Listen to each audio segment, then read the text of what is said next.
Hey everybody, it's your girl Melanie Mary, your favorite comedian and attorney, and I'm coming on YouTube today to give my legal opinion about the pending lawsuit against Aries Spears and Tiffany Haddish for the following allegations: intentional infliction of emotional distress, gross negligence, negligent supervision, failure to warn, breach of fiduciary duty, constructive fraud, sexual battery, sexual harassment, and sexual abuse of a minor. Now, I actually downloaded the 31-page complaint that was filed on August 31st in LA Superior Court. So here is the complaint. So I'm going to go through it page by page and talk about the allegations and give my legal opinion. Just a little bit about me. I have been licensed to practice law for 12 years, and I am licensed in California and Georgia. I started my legal career as a prosecutor in Georgia in the Fulton County District Attorney's Office, where I tried 3 cases. 1 is first chair, which is a theft case, and 2 as second chair, which were both rape cases.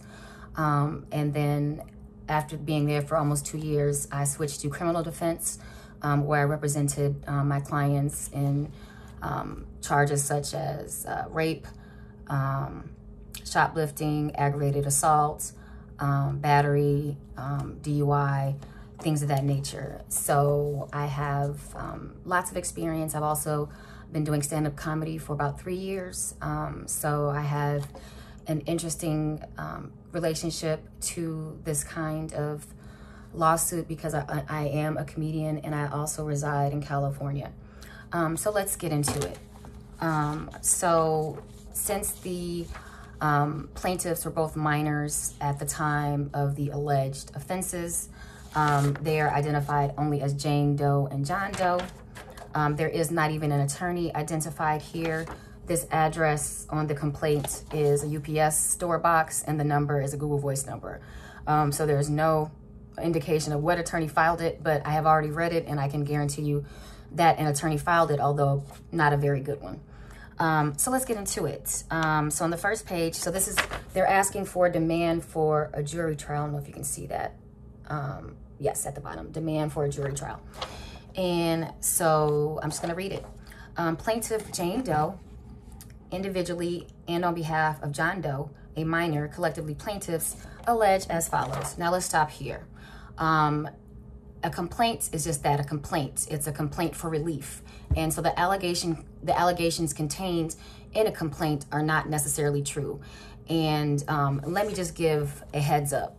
So some of these charges have mirroring criminal statutes, specifically sexual battery, sexual abuse of a minor, also have criminal statutes as well.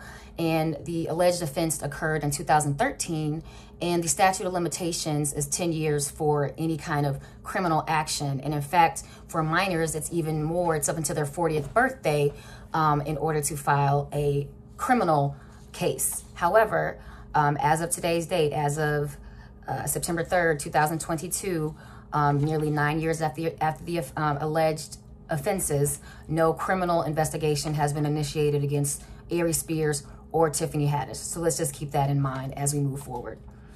So plaintiff Jane Doe was born in 2000, so now she's 22 years old. Plaintiff Jane Doe was 14 years old when assaulted by Tiffany Haddish and Aries Spears in California, in Los Angeles. Mr. Doe was born in 2007. Mr. Doe was 7 years old when he was allegedly assaulted by Tiffany Haddish and Aries Spears in California. So if he was born in 2007, I would assume he's somewhere between 14 and 15 years old now. Plaintiff Jane Doe is 22 years old and resides in Nevada. Plaintiff Jane Doe is the legal guardian of Mr. Doe. And there is just some language about the ability to use Jane Doe and John Doe to protect the images of minors or the identities of minors. So I'm not going to read that. And then there's some background information about Tiffany Haddish and Aries Spears. Tiffany Haddish is an American actress, comedian, and author. After guest starring on several television series, she gained prominence for her role as Lakeisha Williams on the NBC sitcom The Carmichael Show. They didn't even mention Girls Trip. Like, that's how she really blew up.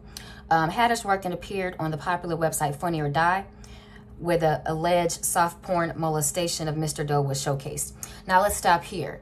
Now, if you look at the front page of the complaint, The only defendants are Aries Spears and Tiffany Haddish. So Jane Doe and John Doe are not suing Funny or Die.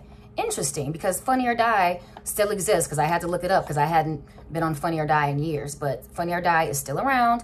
And the fact that they showcase this alleged soft porn and they're not a party to the lawsuit is quite interesting to me. So let's keep going. Aries Spears is an American stand-up comedian, actor, and writer. Spears was an actor on Fox's sketch comedy series Mad TV.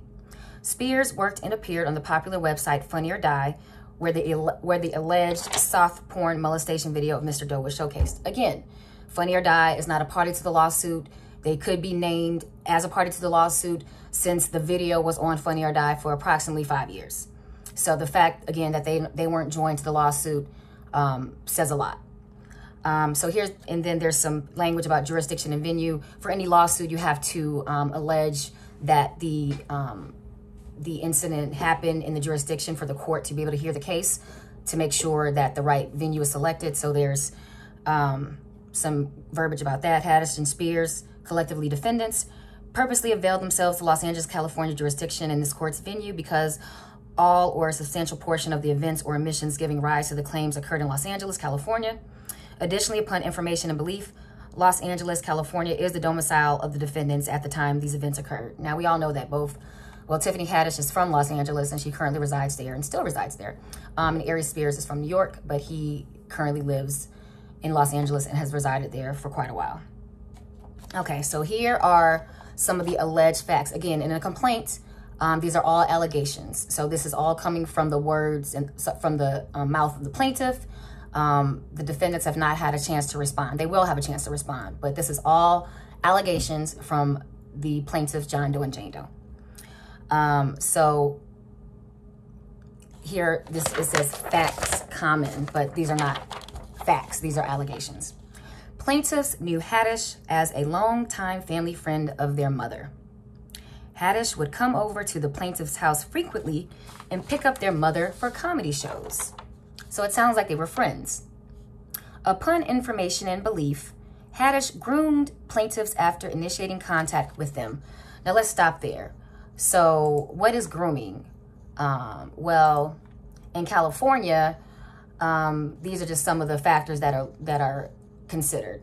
Identifying and targeting the victim, gaining trust and access, playing a role in the child's life, isolating the child, creating secrecy around the relationship, initiating sexual contact, controlling the relationship.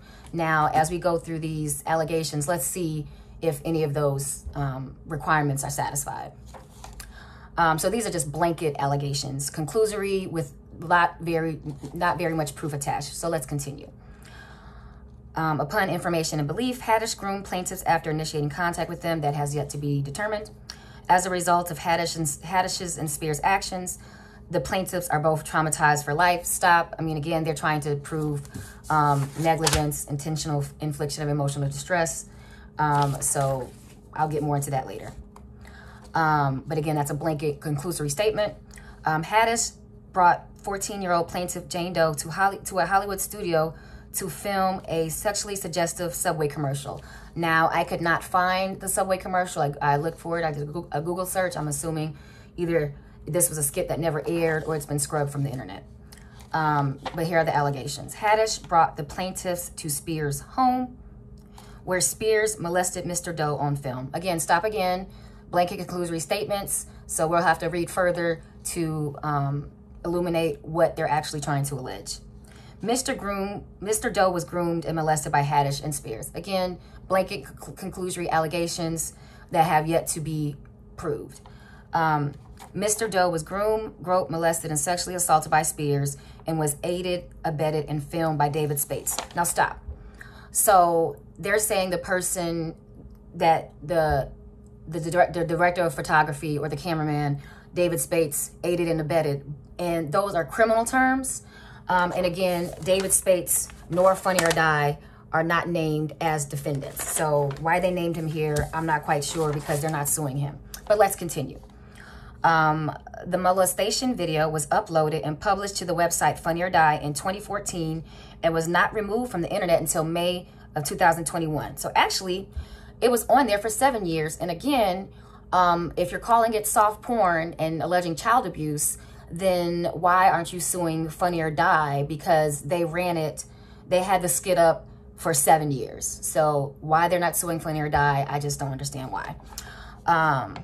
The plaintiffs were both minors and were incapable of consenting to participate in sexually graphic videos distributed and published via Funny or Die's platform. Again, why aren't you suing Funny or Die then?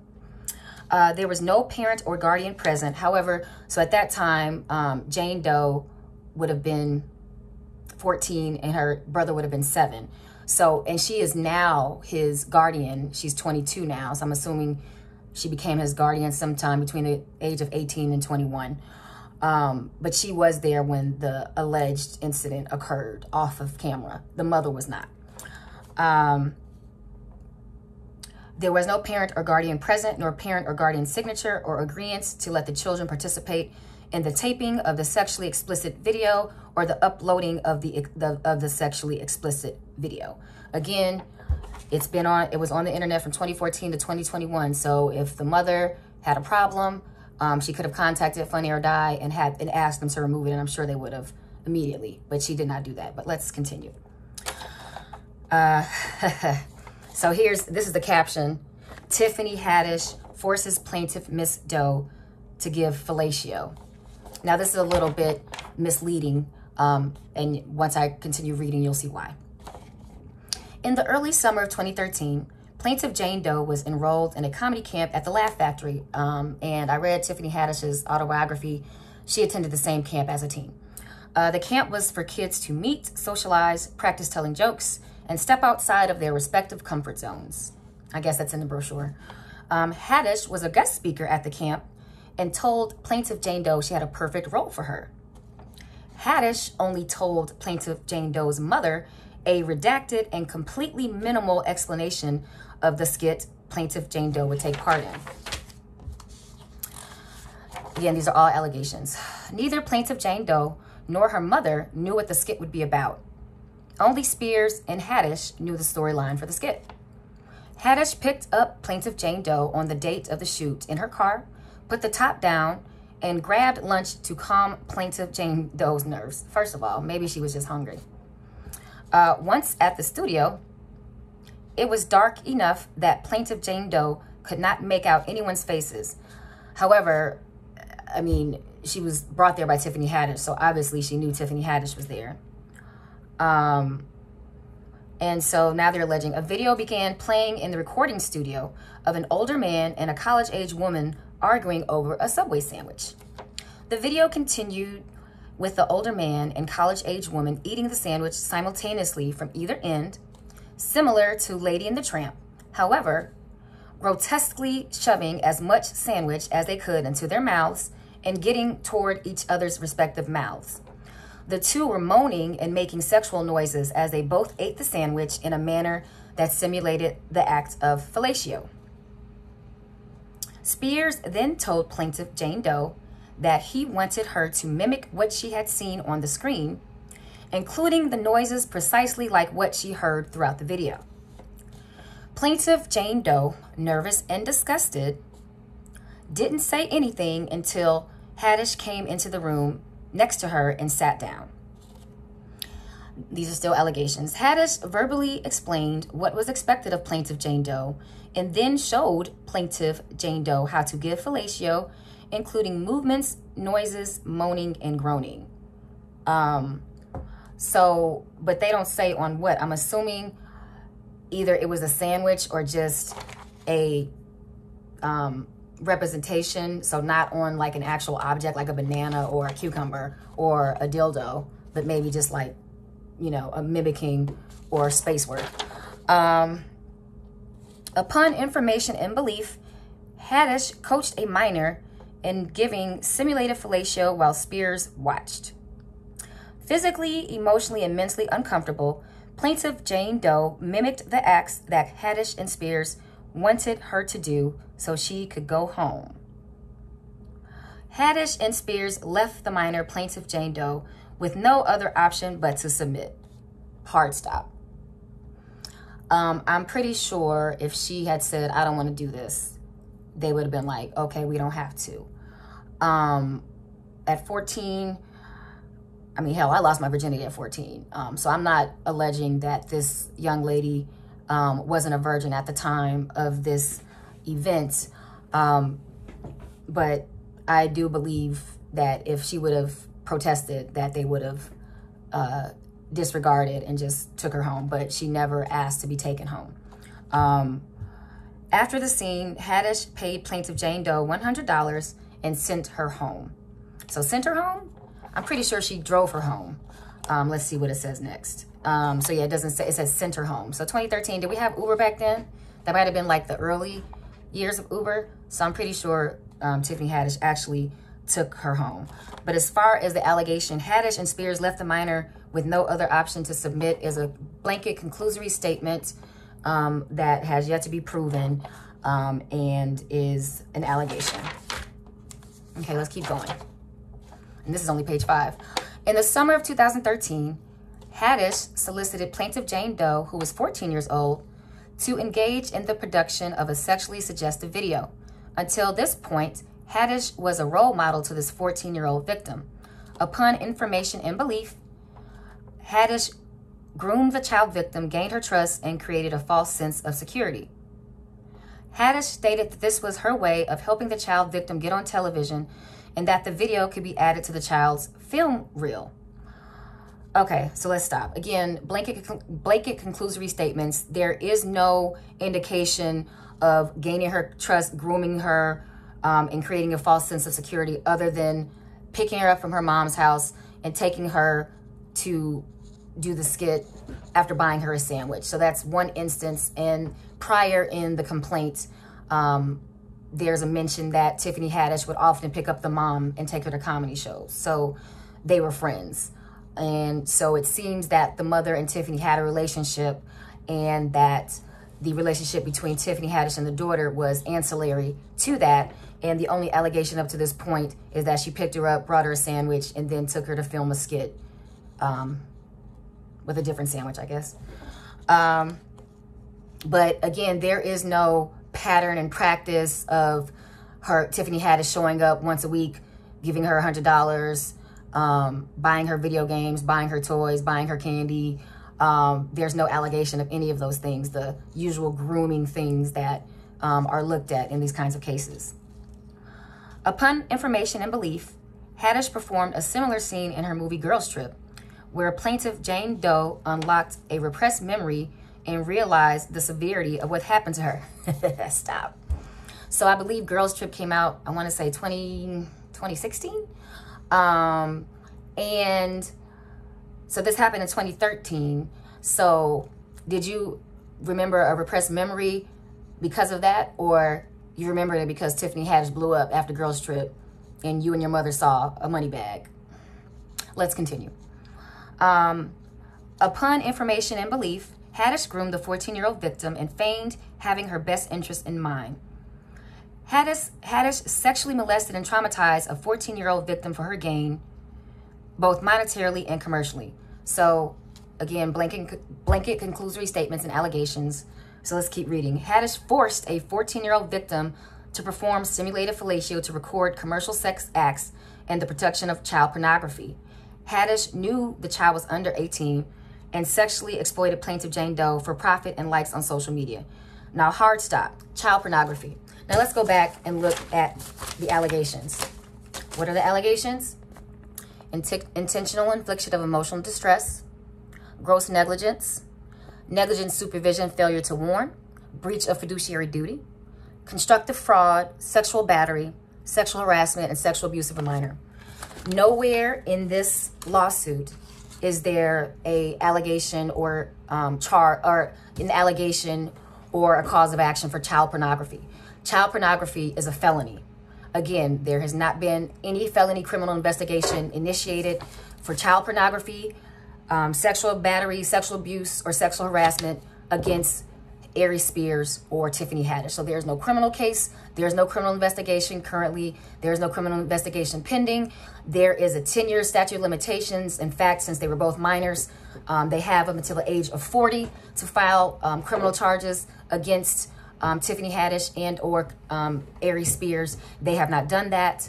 However, they are filing these civil charges within the 10-year statute of limitations because the alleged acts occurred in 2013 and 2014. And now here we are in 2022. So they're running right up against the 10-year statute of limitations for the civil lawsuit. And let me just stop and explain the difference between a civil lawsuit and a criminal indictment. So a civil lawsuit, the penalties are basically damages. And so basically you have to pay for the person you wronged. A criminal case is you have to either go to jail or be sentenced to a felony, misdemeanor, probation, pay a fine. But a felony goes on your record forever unless it's sealed or expunged and limits you from voting, owning a firearm, getting financial aid, things of that nature. And the burden of proof in a civil case versus a criminal case is vastly different. So I think about, whenever I give this example, I think about O.J. Simpson. So he was found not guilty in his criminal trial for killing or murdering his ex-wife, Nicole Brown Simpson, and Ron Golden. However, in the civil case for wrongful death, he was found liable. How is that possible? How are there two different outcomes? Because the criminal justice system has a higher burden of proof. Proof beyond a reasonable doubt requires, if we're talking about percentages, that you're about 97% sure. So not that all doubt is eradicated, but that you're pretty certain that this is the person who committed this crime. However, the burden of proof in a civil case is much, much lower. It's called preponderance of the evidence. So if we're looking at percentages, 51% to 49%. So as you can see, in certain cases, it is easier to win at a civil trial and win monetary damages as opposed to a criminal trial because the burden of proof is higher because someone's life and freedom is on the line. And so that's how our legal system is set up. So I've seen some videos, and I didn't really watch many because, again, they were all by bloggers and gossipers and YouTubers that weren't attorneys. So, you know, they're like, oh, Tiffany and Aries going to jail. I'm like, no, they're not. This is a civil lawsuit. So get that out of your mind. But I just wanted to explain the difference between that. So let's continue. Haddish forced a 14-year-old victim to perform simulated fellatio to record commercial sex acts and the production of child pornography. Again, no allegation of child pornography as a cause of action in lawsuit, and no criminal investigation for child pornography, which I believe is a federal offense. So again, in this video was on Funny or Die's website for 7 years. Okay, let's continue. The caption reads, Tiffany Haddish and Aries Spears molest, allegedly, John Doe. In the summer of 2014, Haddish offered to book, arrange, and film Mr. Doe content for a Nickelodeon sizzle reel at the home of Spears. Haddish claimed the reel would be used to book Mr. Doe on Nickelodeon. When they arrived at Spears' house, Haddish told plaintiff Jane Doe that she needed Mr. Doe for a Nickelodeon skit, and they had to be separate for this. Upon information and belief, Haddish and Spears removed the 7-year-old victim from his sister, placed him upstairs in a bedroom, and stripped the child down to his underwear. The video was entitled Through a Pedophile's Eyes and shows Spears lusting over the 7-year-old and molesting him throughout the video, allegedly. Haddish was present during the filming of the entire video and aided, abetted, and watched Spears sexually molest a child. Now, let's find the definition of sexual assault and battery. So, and this is the law. In order to be liable, a plaintiff must show 3 elements as follows. 1, that the defendant, the persons against whom the action is brought, intended to cause a harmful or offensive contact with plaintiff's sexual organ, anus, groin, buttocks, or breasts, and a sexually offensive contact with plaintiff resulted either directly or indirectly, or that defendants intended to cause a harmful or offensive contact with plaintiff by use of defendant's sexual organ, anus, groin, buttocks, or breasts, and a sexually offensive contact with plaintiff resulted either directly or indirectly, or that the defendants caused an imminent fear of a harmful or offensive contact with plaintiff's sexual organ, anus, groin, buttocks, or breast. 2, plaintiff did not consent to the touching. And 3, plaintiff was harmed by the defendant's conduct. So let's go through, because they have pictures, still pictures from the video. I believe that the actual video has been taken down. There is a YouTube video that I watched that was heavily edited, that shows the child's face but not his body. And this lawsuit has still pictures from that video. So if you want to go check that out, you can search for it. It may have been taken down by now. I think it had over 100,000 views when I watched it, but again, it might have been removed at this point.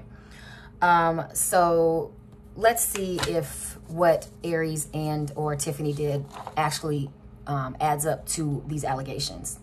Okay, so here is a still picture. So the video begins with Haddish holding Mr. Doe in his underwear, grasping the child's buttocks like a maternal figure, as pictured below. So this is how the video starts. And again, the prior page says they forced him to undress. Again, that's a blanket conclusory allegation that has not been proven. Haddish leaves the child with Spears to watch the child because she has someplace to be. So this is a part of the skit. Once Haddish is out of sight, the pedophile this is Aries at this point, leers at the child lustfully. He winks at the child as a foreshadowing as of what is to come. The scene changes to Mr. Doe playing on the floor with some toys, still stripped to his underwear, with Spears sitting on a couch next to the child. Spears is reading a newspaper, and when he drops some of the pages to the ground, he is left with one sheet with 2 cutout eye holes to stare at the 7-year-old child's body. Spears opens his eyes as big as possible to make his stares lustful at the 7-year-old child, as pictured below. So here's the picture. So this is Aries Spears' eyes through the newspaper. And in the skit, it's supposed to be his uncle. And they had R. Kelly playing in the background, "My mind's telling me no," which is actually kind of funny and dark for many reasons, as we know what's going on with R. Kelly at the moment. So let's continue. The cameraman now zooms in for a close-up on the 7-year-old child's buttocks in his underwear, showing Spears' visual focus on sexualizing the minor, as pictured below. So this is what the cameraman was zooming in on, his underwear. And these little eye holes are what is Aries' point of view. The child's buttocks remain in the camera's focus for a few seconds and then zooms in with Spears constantly staring at the child, waiting for his time to strike. Again, so he's kind of leering, lurking. No touching has occurred as of yet. No groping has occurred. No touching of his anus, penis, groin area, or anything like that has occurred. As the scene progresses, excuse me, the child lies on his back and spreads his legs wide in the air. The cameraman zooms in and out on the child's crotch, and Spears looks directly at the child's crotch for an extended period. Spears licks his lips and sticks his tongue through one of the eye holes in the newspaper. I'm sorry, this is fucked up. It's funny to me. He is looking through while staring at the 7-year-old's crotch, as pictured below. I guess I too like dark humor.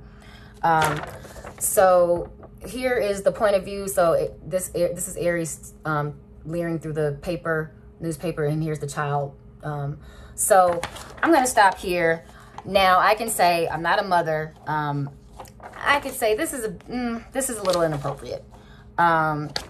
It's, well, the staring at the butt and the groin, a little inappropriate. Does it rise to the level of sexual battery, sexual assault? Again, no touching has happened yet. Is there a reasonable apprehension of imminent touching?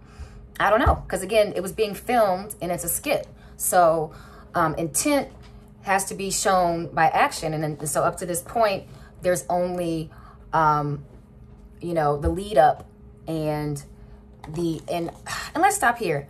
Aries Spears is an actor, so despite what anyone has and anybody's opinions about him, he's a fucking great actor and a great comedian too. He gets a lot of flack because he has dark humor. He doesn't spare. I mean, he doesn't take any shit. He doesn't back down. I mean, some people are saying that this lawsuit came about because of his recent controversy about Lizzo, but I can tell you this probably was in the works for months, if not years. So it just so happened that it was filed right after or subsequently after his Lizzo fiasco. But I think it may have been a legal strategy on the part of the attorney to strike while the iron is hot and try to drop the hammer on Aries. But let's just keep going. But again, this is acting. So if you're trying to, and again, he's not being, Spears nor Haddish are being charged with child pornography.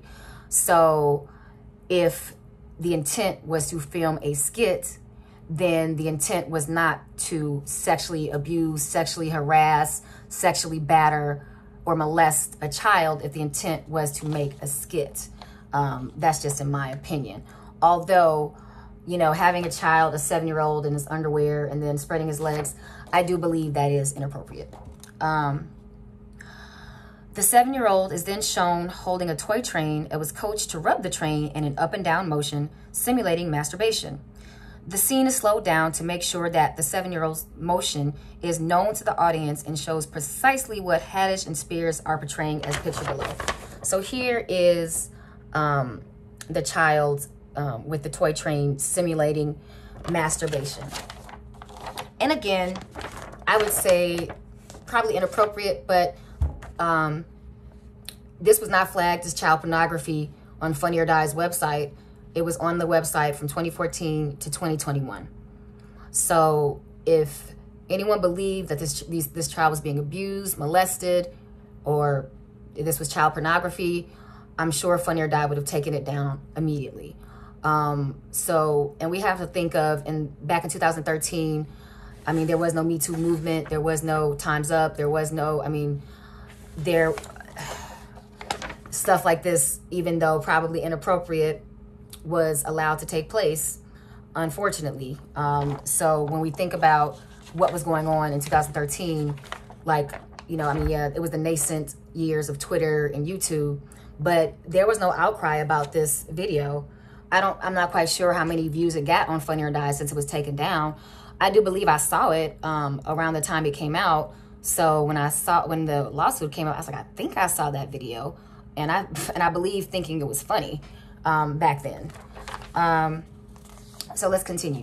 When the scene changes, Spears is holding a bottle of baby oil. Spears then shakes the bottle in a masturbation manner, squirting oil on the child's back. Spears then massages the oil onto the child's back and massages the child's shoulders as pictured below. So here's that. So that is a touching, but let's see what they're talking about. Offensive contact with sexual organ, anus, groin, buttocks, or breast. So although it is sexually suggestive, shoulders is not listed in the sexual battery list of places to touch.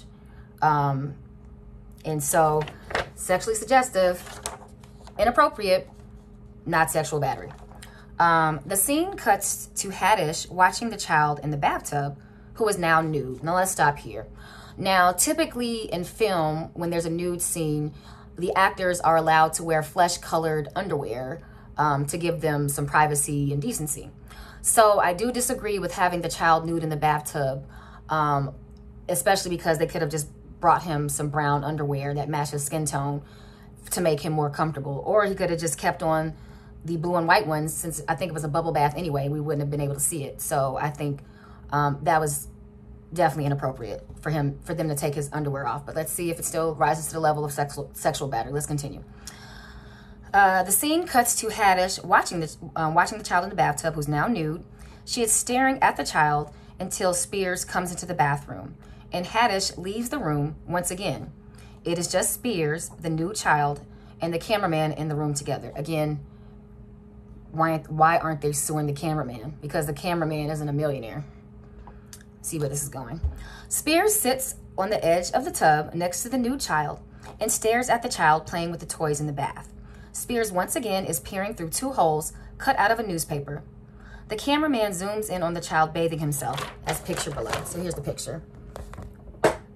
So that's Aries looking through the newspaper, eye holes, and that's the child bathing.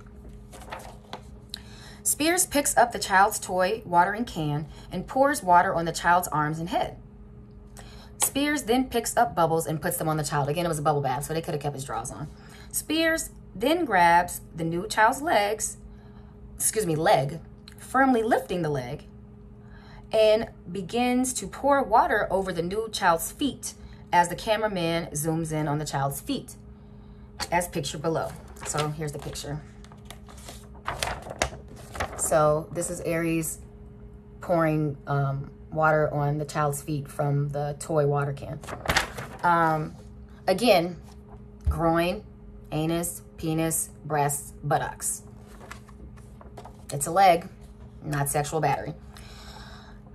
Spears then sits on the tub's edge again and rolls over into the bath with the nude child. Spears is lying on his side in the bathtub with the nude 7-year-old victim. Spears then grabs the nude child by his arms and forces the child closer to him in the tub, as pictured below. So here's the picture of that. And so I can't really, so again, they're not spooning. It looks like Aries' leg or knee, is on the child's back at this point, and Aries is fully clothed. So let's keep that in mind. Aries is fully clothed in this picture. It looks like he has some sort of, well, he has the newspaper in his hand still. So he's fully clothed. He is not touching anywhere, not touching his groin, buttocks, breast, or anus. Again, his knee is in near the child's back. So they're not spooning, and there's no allegation of spooning again. So inappropriate, yes. Sexual battery, sexual assault, I don't think so. The scene switches to a kitchen setting with the child in Haddish's arms. Haddish again leaves the child alone with Spears. Tiffany Haddish is a bad mom in this one. The child reads a comic book on the floor and begins to imitate the pedophile actions of Spears. The child releases most of the comic book pages until all that remains is the last page where the eye holes are cut out and the child is now leering at Spears, as pictured below. Sorry. Sorry. That's funny. Monkey see, monkey do. Aries Spears is shirtless and wearing shorts rolled up to the crotch area. And now the child is forced to leer at Spears' primarily nude body. Now again, Spears isn't nude, so let's show the pictures. So here are the still pictures from the next shot. So Aries has on pants. They're pulled up.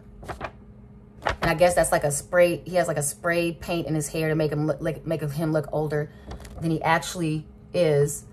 But again, he still has on his pants, so he's not naked. All right. The child is portrayed as leering lustily at Spears, just as Spears did to the child in earlier scenes. The scene cuts, and then the child holds the bottle of baby oil that Spears used on the minor to rub oil into his back in previous scenes.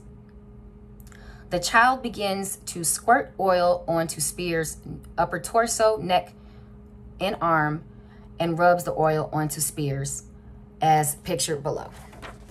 So here you can see the young man rubbing the oil onto Spears' upper body. Again, not sexual assault.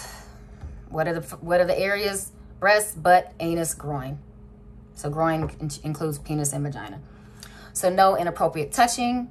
And the video ends with, watch who you leave your kids with.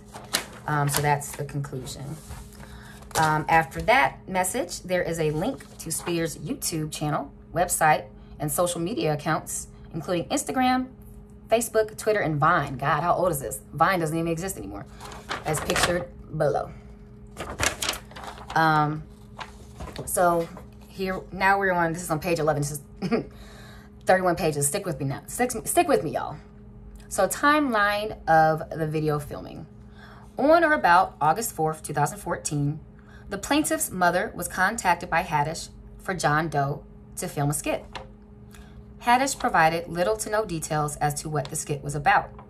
She only said it was a sizzle reel for Nickelodeon, Nick at Night, With Haddish being a close friend, the mother saw no issue. Plaintiff's mother dropped off her 7-year-old son, Mr. Doe, and her 14-year-old daughter, plaintiff Jane Doe, to chaperone her little brother. After filming, Mr. Doe called his mother crying, saying he did not want to film anymore. The mother contacted Haddish so she could pick her children up, but Haddish stated she was already on her way to drop the children back home. Upon information and belief, Haddish and Spears both gave minors cash for the filming. On or about August 5th, 2014, plaintiff's mother contacted Haddish about seeing the footage. Haddish said to contact Spears for the footage. So all of these allegations can be substantiated with cell phone records. So if this case actually goes to trial, which I doubt it will, then the timeline can be substantiated or corroborated with cell phone records. Upon contacting Spears for the footage, he stated that he would edit the footage and then get back to her. Again, these are all allegations. None of this has been proven.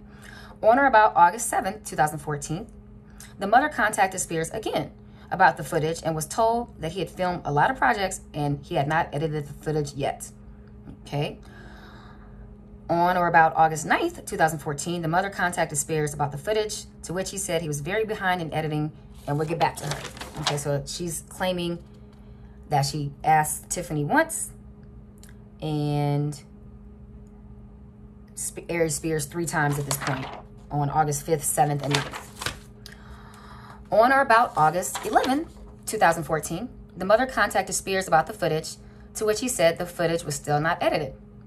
The mother then asked for the unedited footage because she still had no idea what was filmed that made her son cry. Spears said he would get back to the mother about the unedited footage.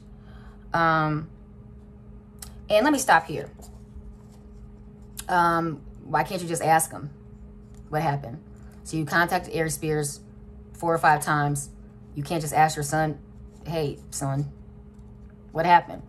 Or ask your daughter, hey, daughter, what happened? Well, they said they isolated the daughter. I don't know how true that is. Because I don't know if he would have been so comfortable to be in his underwear or be in the bathtub if his sister was isolated away from him. That's just my opinion. So that'll come out if this ever goes to trial. So we'll see. The mother then contacted Haddish about the footage. So this is her second time contacting Tiffany, who said that she did not have a copy of the footage. And let me stop here because I've done some acting.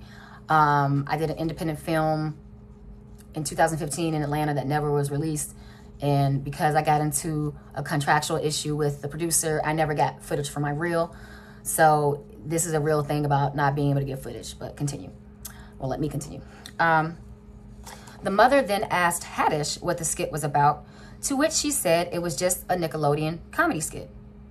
The mother asked what type of Nickelodeon comedy skit would make her son cry, and Haddish stated it was supposed to be a funny skit, but Mr. Doe kept crying during filming.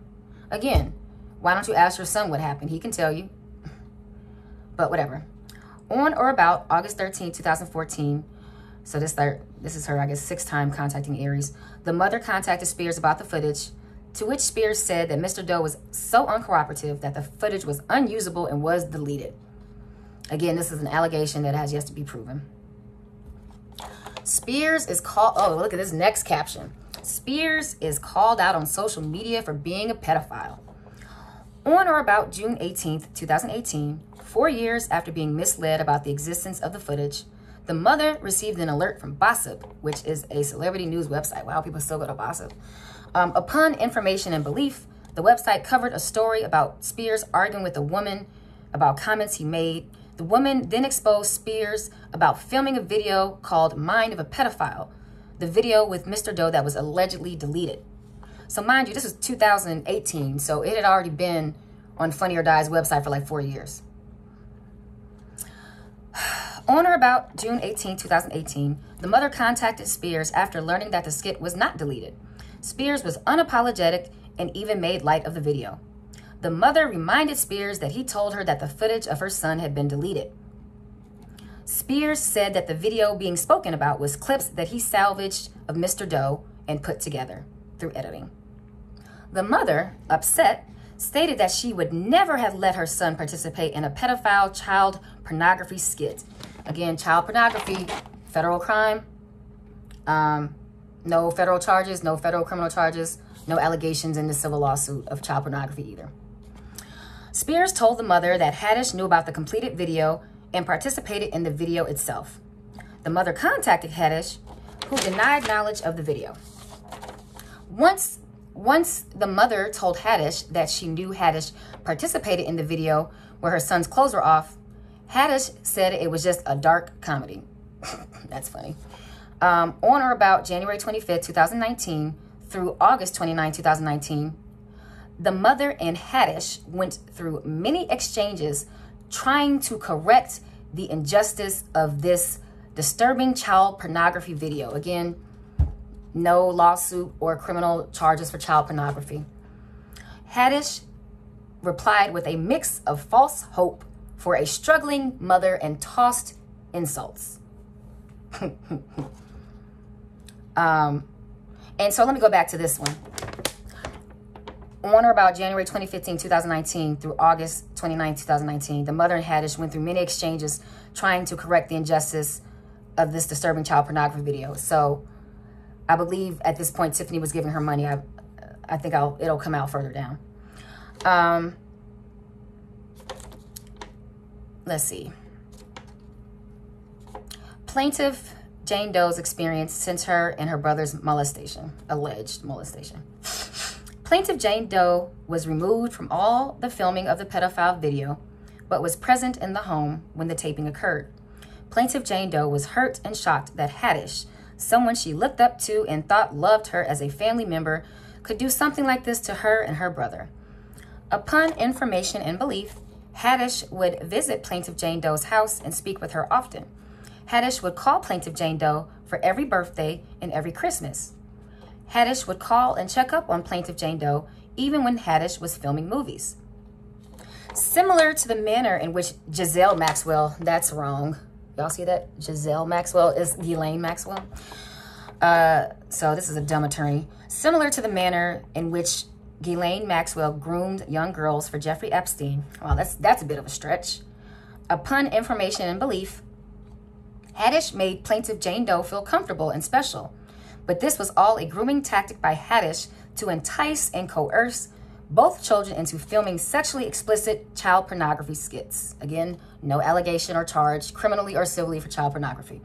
Upon information and belief, Haddish and Spears took advantage and stole the youth of a 7-year-old child and a 14-year-old child. And again, the allegation of grooming only consists of Tiffany taking Jane Doe to get a sandwich and doing the fake Subway commercial, which I don't know if that skit ever aired, calling her on her birthday and Christmas, and I assume giving her maybe cash gifts. It doesn't state that here.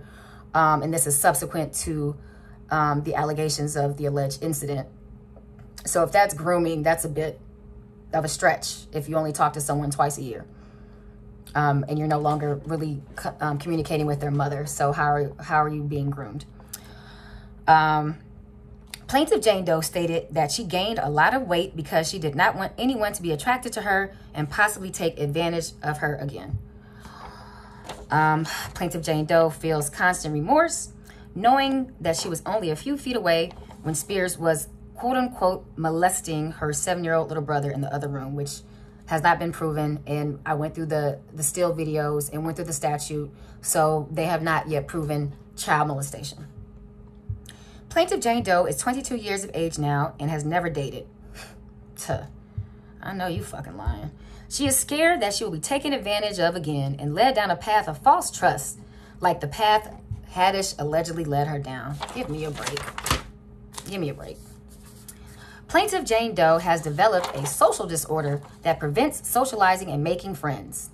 Plaintiff Jane Doe does not trust anyone and has no friends due to the actions of Haddish and Spears. Again, if I was Tiffany Haddish or Aries Spears' defense attorney, I would get her Facebook page, get her Instagram page. That's all discoverable. And you'll come to realize that she probably does have friends. And the same for her little brother as well. Mr. Doe has developed a social disorder, depression and anxiety. Mr. Doe stays to himself. Now, these allegations are going towards the cause of action for intentional infliction of emotional distress, which is, under California law, a legal claim that arises when the defendant's outrageous conduct causes the victim to suffer emotional distress, and it was done intentionally or with a reckless disregard for its effect on the victim. So these are the facts that are trying to substantiate the cause of action for intentional infliction of emotional distress. But this would have to be proven with therapeutic notes, progress notes, psychiatric evaluations, psychiatric medication prescriptions. So you can't just make a blanket allegation of emotional distress and you're not receiving any kind of mental health treatment, whether from a therapist, psychiatrist, or both. Mr. Doe stays in his room at home and places band-aids over the cameras on his electronics for fears of being watched or recorded. Mr. Doe does not take pictures anymore for any occasion because his molestation was filmed. Now, on the YouTube video, which may have been taken down by now, that was heavily edited, you could see his face. Now, since this was 9 years ago, I wouldn't recognize this child if I saw him. That's just me. The next caption reads, Haddish and Spears' impact on John Doe. After discovering the existence of the pedophile skit, Mrs. Doe immediately enrolled Mr. Doe and herself in therapy. This is where they're trying to prove intentional infliction of emotional distress. While in therapy, Mr. Doe wrote a statement explaining the impact of defendant's actions. John Doe wrote in relevant part, I think it's important to get this out of my system because what they did to me really fucked me up bad. I don't got no friends. I don't trust nobody. I'm scared of adults. I refuse to be recorded or take pictures because I'm scared of weird-ass adults trying to do nasty stuff to me again. I spend all of my time in my room and do not go anywhere because I don't trust anybody. I do not like the way Tiffany treated me after I did everything her and her friend made me do. She tricked me into some gay shit with her friend and fucked my life up. I am not gay, and they tried to make me gay, and her friend made me do gay stuff with him. I had to kick and scream and cry, and Tiffany came and told me to let him touch me. When I kept crying, Tiffany got mad at me, told me to get dressed, and took me home. I remember her yelling at me in the car, telling me that I would never get on TV acting like that. Again, these are all allegations that have not been substantiated from a 7-year-old child who's now 14, and none of this has been proven. And I'm sure if you went to his Facebook page, there are pictures of him outside. It gets worse. I remember I still felt sleepy from the drink and happy face candy they gave me and fell asleep in the car. Now stop. Now there's allegations of drugging. So, but again, where is the false imprisonment or kidnapping charge? So again, blanket accusatory statements with no substantiation. When we got home, she told me to tell my mom that I had a nice time and gave me and my sister $100. Tiffany always called and talked to me and my sister, but after my mom found out about the video, she stopped calling us. I hate Tiffany and her friend for trying to do gay stuff with me. Now that I am older, I understand that it was not my fault and that I am not gay just because they were on some gay shit. I hate my life. I hate that I don't got no friends. I don't do video chat. I don't go anywhere because I don't want nobody to say I'm the gay boy in the video because I'm not gay. Tiffany friend gay and he liked little boys. I'm talking about Aries. I feel ashamed that I was not big enough to fight back when they took my clothes off and made me take a bath with a grown-ass man, do nasty stuff, and rub his back. I am scared to make friends or go anywhere with my mom's friends. I don't want to show my face because I don't know who's seen the video. I think it is real fucked up that they would do that to me because I was just a little kid. They pretend to be nice to me and touched my body and made me do nasty stuff because they nasty, not me. I know now that they are fucked up for what they did to me, and none of this is my fault. So again, he never said that they touched my penis, that they touched my anus, that they touched my buttocks, that they touched my chest or my breast. He didn't say any of that. Okay, so this reads plaintiff's mother's reaction about finding out about both videos. Plaintiff's mother has been distraught, immensely sad, depressed, shocked, cold, numb, nauseous, and suicidal for trusting Haddish with her children. Ugh, so dramatic. Plaintiff's mother felt disregarded, disrespected, and deceived by Haddish, someone she considered a sister and her children considered an auntie. Well, mother is not even the guardian of her children. In the days, weeks, and months after plaintiff's mother found out about the alleged molestation of her son, plaintiff's mother went through turmoil. Plaintiff's mother lost her job and her sanity. Was she 5150? Was she involuntarily admitted? Was she threatening to commit suicide? Like, where's the proof? She broke out into hives constantly. Her hair began to fall out, and she began binge eating, followed by purging, known as bulimia. Actually, your hair falling out and the hives probably are related to bulimia. Plaintiff's mother's suicidal thoughts increased as the days went on, and the thoughts became severe, more frequent. Again, where's the involuntary admission? Where's the 5150? Where's the psych hold? Plaintiff's mother has described herself as being a shell of who she once was, and her family members have talked her out of suicide on numerous occasions. Again, if you're a threat to yourself or others, you can be involuntarily admitted or 5150, then there's no mention of that.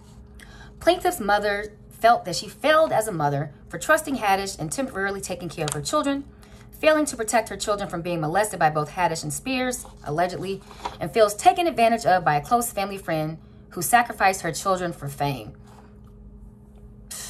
Please. Plaintiff's mother has noticed changes in her children as time passed since the alleged molestation. The day Haddish asked the two children to film something for Nickelodeon, which ended up being the alleged molestation, was the last day that plaintiff's mother has seen her children happy about anything.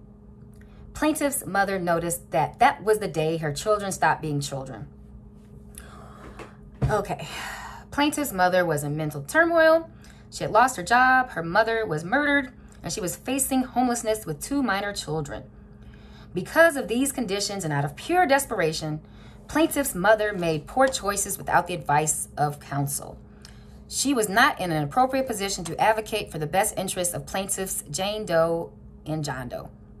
This is evident following the text message exchanges between plaintiff's mother and Haddish and the money loaned to plaintiff's mother by Haddish after learning of the existence of the alleged molestation video.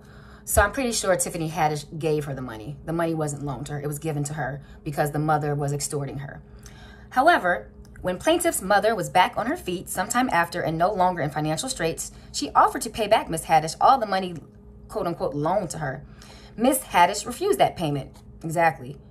But here's the rub. In no way was plaintiff's mother attempting to extort or barter Miss Haddish. Fuck out of here.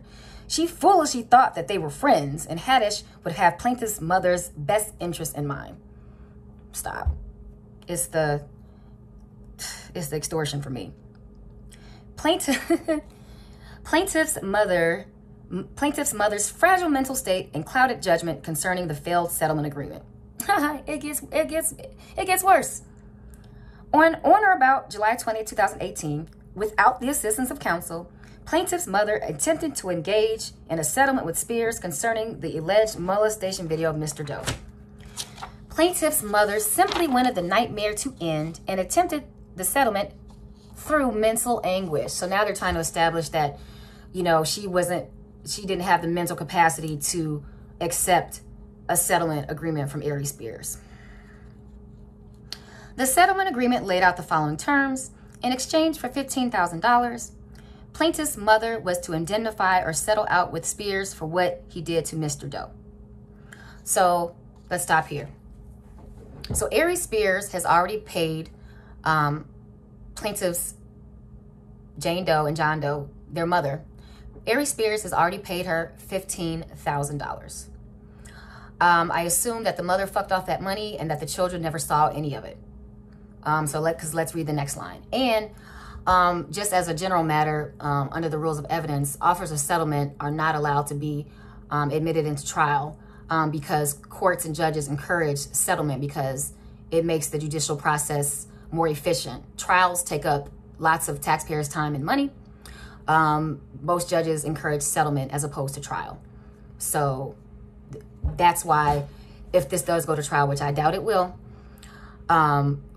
that this offer of settlement will not even be eligible to come in under the rules of evidence as evidence. However, there was no guardian ad litem when there should have been due to plaintiff's mother's mental state and Mr. Doe's age. She barely could take care of herself and make her own decision after learning about the alleged molestation, let alone represent herself and Mr. Doe in a settlement agreement. So let's stop there. At this point, the mother was still the legal guardian of Jane Doe and John Doe. I don't see any mention of Child Protective Services getting involved. I don't see any alienation of her parental rights until the mention of this lawsuit that now Jane Doe is the guardian of John Doe. There's no indication of when that occurred. So for all intents and purposes, as an adult who there were no Child Protective Services cases against, who had not been relieved of her duties as parent and guardian of Jane Doe and John Doe, and had not been put on a psych hold or involuntarily admitted or 5150'd, she, in her own recognizance and in her own right mind, could advocate on behalf of her children. So what I'm seeing here is that she fucked off this $15,000, and now these kids are older. Tiffany Haddish and Aries Spears are millionaires, and now they want more money. Let's continue. The settlement agreement has no binding legal effect. Bullshit. The settlement release and confidentiality agreement have no binding legal effect on either Haddish or the two minor children. Well, first of all, Haddish wasn't even a part of the settlement agreement, so of course it doesn't have a binding effect on her because she wasn't a party to the agreement. This is a terrible attorney. The terms of the agreement do not include Haddish as a party. Haddish insinuated that she wanted no part of the Spears settlement agreement via text. Again, how did they get the text messages?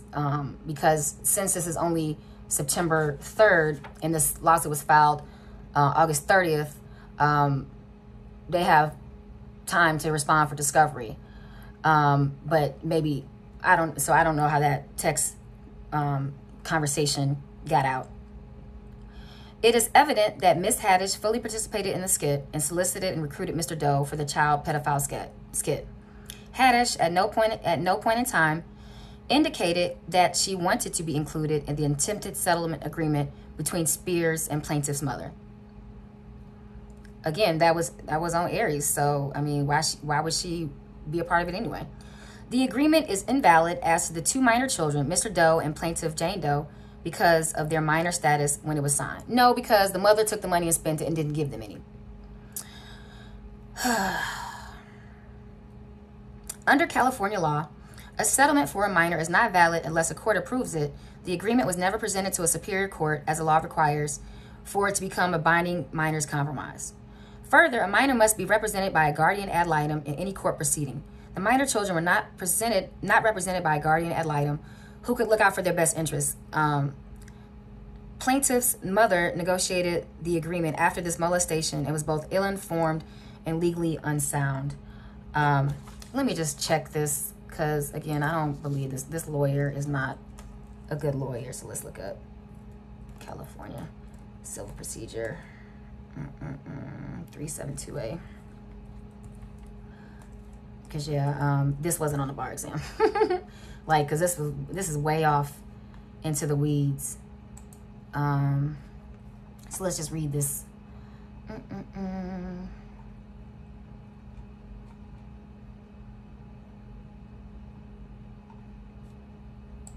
Okay.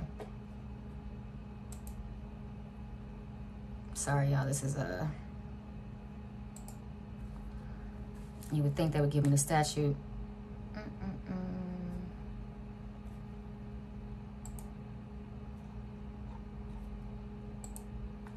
When a minor or person lacks legal capacity to make decisions, persons lacking legal capacity to make decisions, let's see.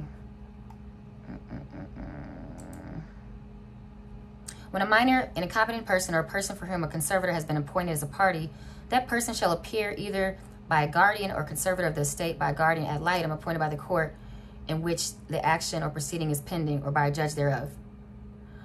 A guardian ad litem may be appointed in any case when it is deemed by the court in which the action and the proceeding is prosecuted, or by a judge thereof, expedient to appoint a guardian ad litem to represent the minor, incompetent person, notwithstanding that the person may have a guardian or conservative estate and may have appeared by the guardian or conservator. Yeah, so it seems like it's may, so it doesn't sound like must. So again, this lawyer is misquoting the law. But whatever. Oh, also the lawyer didn't sign a complaint, so I have no idea who it is. It was filed in California and the address is in Las Vegas. But I'm assuming whoever the attorney is will come out eventually. I texted one of my attorney friends in Vegas this morning. I was like, do you know who this is? And he was like, no. And it's weird that they didn't even sign their name or put their bar number down. So it's interesting to see who this person is going to be. Okay. There was no trust set up for the 2 minor children as is contemplated by Probate Code 3602. Again, the mom spent all the money. This is a money grab. Okay. First cause of action, intentional infliction of emotional distress. Plaintiffs reallege and incorporate by reference as though set forth fully at this point in each allegation contained above. Here plaintiffs assert that defendants' actions were extreme and outrageous. Such conduct was intended or done in reckless disregard for the probability of severe emotional distress. Plaintiffs suffered severe emotional damage. Plaintiff's severe emotional distress was caused by the defendant's conduct, and the defendant's conduct was unprivileged. So that's just from the statute, and they're just alleging as the facts, or the alleged facts outlined above, that this is why they were emotionally distressed. Extreme and outrageous conduct by the defendant. Here, as evidenced by the screenshots of the alleged child molestation detailed above, as well as the video itself, defendants Haddish and Spears engaged in extreme and outrageous conduct when they stripped Mr. Doe down to his underwear and groped his buttocks and his crotch. And again, that was nowhere in the allegation or in the video. Additionally, because again, in the pictures, Tiffany Haddish carried him like a baby, so there was no groping of his crotch. There was no groping of his buttocks because that wasn't alleged. And in the pictures, all you see is Aries in the bathtub with his knee on his back. So that's false. Additionally, defendants engaged in extreme and outrageous conduct when they forced plaintiff Jane Doe to engage in acts of fellatio. So that was for the alleged Subway commercial, which they don't have any pictures of in this lawsuit. Conduct intended or done in reckless disregard for the probability of severe emotional distress. Here, as evidenced by the defendant's deceptive practice of first lying about the nature and purpose of the skit, Nickelodeon sizzle reel versus child pornography. Again, not child pornography. If it was on Funny or Die for 7 years for public viewing and there's no federal criminal investigation or state investigation for a criminal indictment. So it is not child pornography. And then lying about the destruction of the film footage, Spears insisting the footage was destroyed and Haddish insisting that she had never seen the footage nor knew the content of the footage are clear indications that the defendants knew or should have known their conduct had a probability of causing plaintiffs to suffer severe emotional distress. Again, blanket allegations that are conclusory in nature and are only one-sided from the plaintiff and have not been proven. Plaintiffs suffered severe emotional distress caused by defendants. Here, as detailed above, plaintiffs have suffered and continue to suffer severe emotional distress, anxiety, depression, and trust issues as a direct result of the actions of the defendants. Again, that would have to be proven with therapy notes, psychiatric notes, prescriptions for medication, and regular therapeutic sessions.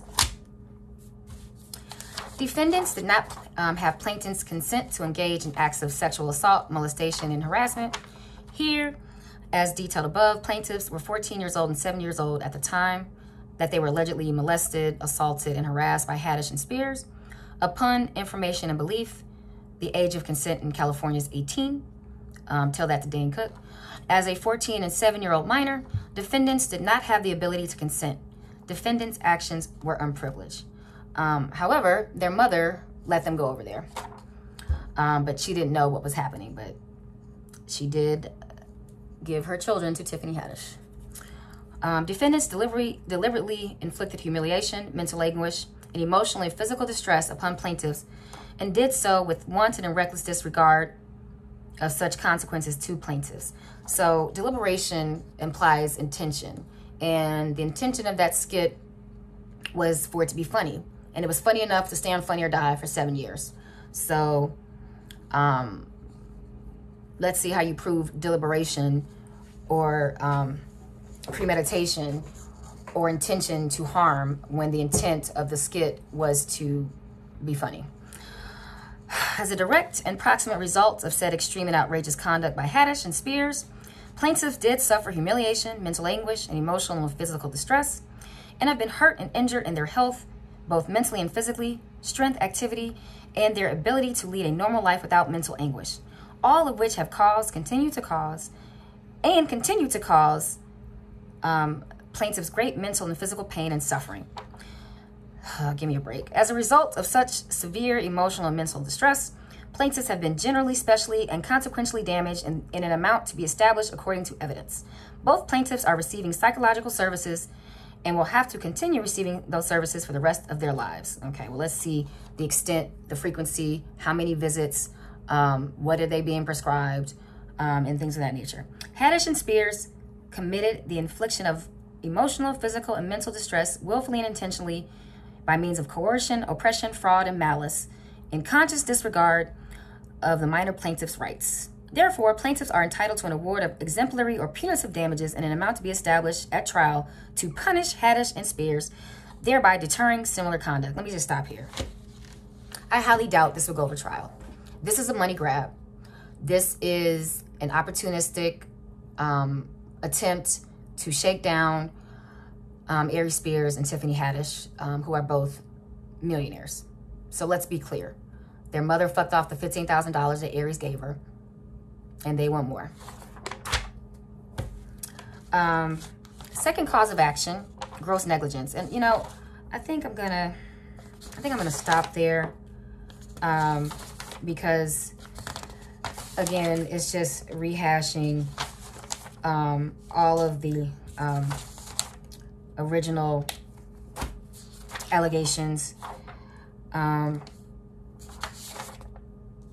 I believe I've done enough explaining as to why I believe that this will never see a trial, because the life of a lawsuit is complaint, and then they have so much time to answer. I believe somewhere between 60 and 90 days to answer, and then in the answer you can just do like a blanket response, like denying all of the allegations there too, and then the next step would be depositions, and depositions, discovery, so cell phone records, things of that nature, and then depositions in which Spears and Haddish will be deposed and asked questions by the attorney who filed this lawsuit, who has yet to be determined, and then likely a settlement will be reached. So it would be a number that would basically make this go away. I don't think this is ever going to see trial. Tiffany Haddish and Aries Spears. I mean, Aries Spears is a nationally touring comedian. He's at a comedy club every weekend. Tiffany Haddish is booked and busy. She has lots of movies in the works. I don't believe either of them want this to ever go to trial. And again, I think Funny or Die should have been attached to the lawsuit. I also think the cameraman should have been attached to the lawsuit. But again, keep in mind, there have been no criminal charges. So Aries Spears nor Tiffany Haddish will be going to jail. The statute of limitations has not yet run on the criminal aspect of the case. However, I believe this is a money grab. The mother spent the money from the original settlement, and now the children are old enough and want more money. And now that times have changed and Aries Spears is under attack for his comments about Lizzo, the attorney felt it was the right time to file this lawsuit and take advantage of the ill will that is currently happening towards Aries Spears. But again, no criminal investigation or charges for child pornography, no criminal investigation or charges for sexual battery, no criminal investigation or charges for sexual molestation, no criminal investigation or charges for kidnapping, because there was a part in there where the young boy alleged that he was given something to make him sleepy. So no allegations of kidnapping or false imprisonment, which would be the civil allegation for kidnapping is false imprisonment. So in conclusion, I believe that because the times have changed, Me Too, Time's Up, that Aries Spears and Tiffany Haddish are now being shaken down. So this will likely be settled. I don't know what that number will be. A number enough for them to go away. So that's my take on it. Hope you all enjoyed this. Hope you stayed and watched for the hour and 15 minutes. And I guess we'll see what happens next.